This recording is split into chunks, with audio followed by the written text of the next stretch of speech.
मैं जब मर जाऊं, देखिए आवाज आ रही ना, इसलिए कि मैंने माइक ऊपर कर लिया। जब मैं बात कर रहा था थोड़ा इधर था कि इसलिए मैं चाहता था कि ये बात जो है गैर ज़रूरी है, ज़्यादातर लोग ना भी सुने तो कोई मेरा नुकसान नहीं होगा। मैं कह रहा हूं कि मैं जब मर जाऊं तो मेरी अलग पहचान लिख देना। अलग हूं मैं, जब मर जाऊं तो मेरी अलग पहचान लिख देना। लहू से मेरी पेशानी पे हिंदुस्तान लिख देना। मैं जब मर जाऊं। बहुत शुक्रिया। अगर खिलाफ हैं होने दो, जान थोड़ी है। अगर खिलाफ हैं होने दो, जान थोड़ी है। ये सब धुआं है, कोई आसमान थोड़ी है। ये सब धुआं है, कोई आसमान थोड़ी है। कोई आसमान थोड़ी है साहब। लगेगी आग तो आएंगे घर के ही जद में। लगेगी आग तो आएंगे घर के ही जद में। यहां पे सिर्फ हमारा मकान थोड़ी है साहब। यहां पे सिर्फ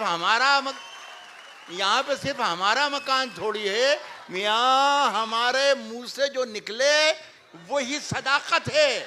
हमारे मुंह से जो निकले वही सदाकत है। हमारे मुंह में तुम्हारी जुबान थोड़ी है। हमारे मुंह से जो निकले वही सदाकत है साहब। हमारे मुंह में तुम्हारी जुबान थोड़ी है। हमारे मुंह में तुम्हारी जुबान थोड़ी है। और मैं जानता हूं कि दुश्मन भी कम नहीं, लेकिन मैं जानता हूं कि दुश्मन भी कम नहीं, लेकिन हमारी तरह हथेली पे जान थोड़ी है। हमने खुद अपनी रहनुमाई की। हमने खुद अपनी रहनुमाई की और शोहरत हुई खुदाई की। ये मतलब जितनी दादी उससे ज़्यादा अच्छा था ये।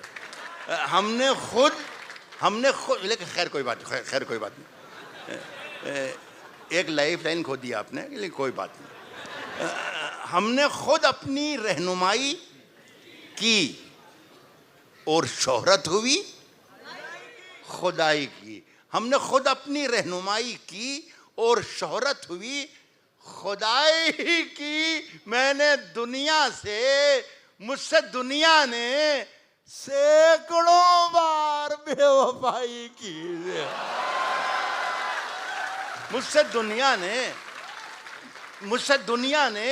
मैंने दुनिया से सैकड़ों बार बेवफाई की। फिर एक शेर आ रहा है। शेर अच्छा है। मैंने आपको बता दिया कि जब मैं ये कहूँ कि शेर अच्छा है तो इसका मतलब ये कि शेर अच्छा है। मुझसे दुनिया ने सैकड़ों बार बेवफाई की। आसमां चूमता है मेरे कदम। आसमां चूमता है मेरे कदम। दाद दीजिए शिकस्ता पाई की। आसमां चूमता है मेरे कदम। आसमां चूमता है मेरे कदम। आसमां चूमता है मेरे कदम।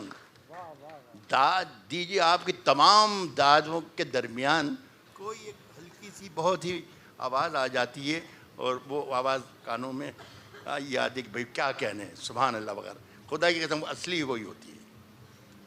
दाद दीजिए शिकस्ता पाई की। आसमां चूमता है मेरे कदम। दाद दीजिए शिकस्ता पाई की। ये साबित कीजिएगा कि आप एक अदबी प्रोग्राम में बैठे हैं, एक फेस्टिवल में बैठे हैं जिसे लिटरेरी फेस्टिवल नाम दिया गया है। दाद दीजिए शिकस्ता पाई की खुले रहते। अजीज इरफान साहब मेरे दोस्त बैठे हैं, एक शेर आपको सुना रहा हूं, सुनिए। दाद दीजिए शिकस्ता पाई की, खुले रहते हैं सारे दरवाजे, खुले रहते हैं सारे दरवाजे, खुले रहते हैं सारे दरवाजे, कोई सूरत नहीं रिहाई की। खुले रहते हैं सारे दरवाजे, खुले रहते हैं सारे दरवाजे, कोई, शुक्रिया बिस्मिल्लाह, खुले रहते हैं सारे दरवाजे, कोई सूरत नहीं रिहाई की। अब एक शेर आखिरी में पढ़कर आपसे इजाज़त चाहता हूँ। बहुत मोहब्बत सुना, आपका बहुत बहुत शुक्रिया। खुले रहते हैं सारे दरवाजे, कोई सूरत नहीं रिहाई की। ये भी 3-4 बजे रात तक आपको मज़ा देगा ये मेरा शेर। और ये अकेले में याद करने का नहीं है शेर, ये अकेले में सोचने का है कि यार क्या कहा था, क्या हो रहा होगा यार, पता नहीं, ये वगैरह वगैरह। सुन लीजिएगा शेर और मुझे रुख्सत कर दीजिएगा। शम्स तबरेज़ साहब, आप क्राइम के आदमी हैं, तो आप इस पर और गौर करके कुछ देखिएगा कि यार इसका हल निकलना चाहिए कुछ, ये बड़ी तो गड़बड़ है। सुनिएगा, कोई सूरत नहीं रिहाई की, खुले रहते हैं सारे दरवाजे, खुले रहते हैं सारे दरवाजे, कोई सूरत नहीं रिहाई की। शेर साहब ये है कि मेरे कमरे में 2 परिंदों ने, मैंने कहा कि ज़्यादा समझने का नहीं है, सोचने का है ये, वो अकेला सोचिएगा 3-4 बजे रात तक बहुत मजा देगा ये। सुनिएगा कि कोई सूरत नहीं रिहाई की, खुले रहते हैं सारे दरवाजे, कोई सूरत नहीं रिहाई की। मेरे कमरे में 2 परिंदों ने इंतहा कर दी बेहयाई की।